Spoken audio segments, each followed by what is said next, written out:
Hello Dairy Today viewers. On behalf of the Market 360 advisory team here at Stewart Peterson, I'm Tom Mongovin and this is your week in review for the week of February 1st, 2013. Let's take a look at our CME dairy components at the conclusion of Friday's trade. Blocks were steady this week at 164.5. Barrels were down 3 cents to close at 154.25. Butter was up to 155.5. Whey was also up this week to 62.5, and non-fat dry milk stayed steady at 154.5. Milk prices saw gains this week thanks in large part to a strong finish to the week on Thursday and Friday. January also expired this week at a price of $18.14. And here are the changes on the week after Friday's settle. February was up 16 cents to close at $17.18.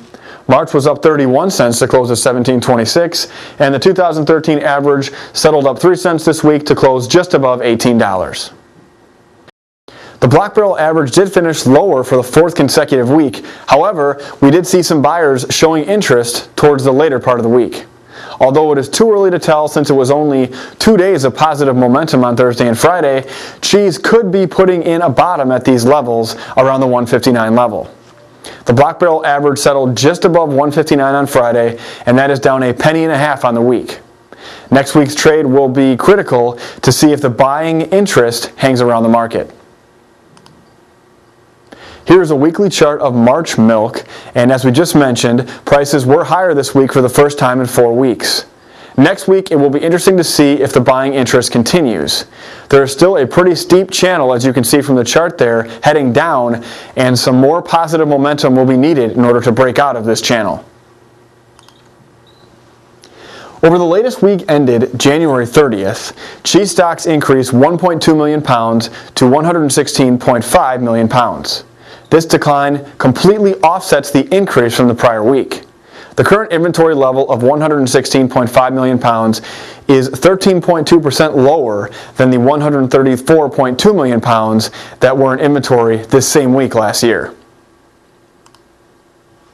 Dairy cow slaughter for the week of January 19th had another strong showing and came in at 68,800 head. This number represents the second highest level so far this year and is higher than any weekly number we saw in 2012. Year to date, dairy cow slaughter is trending just about 6% higher than last year, and that comes to a difference of about 10,700 head higher than the 2012 numbers. Looking ahead to next week, there are a couple of reports that will come out next Friday. We will get a report on December dairy exports, and there's also a USDA report that will focus on South American production of corn and soybeans. That will do it for us. On behalf of the Market 360 team here at Stewart Peterson, thanks for watching and have a great weekend.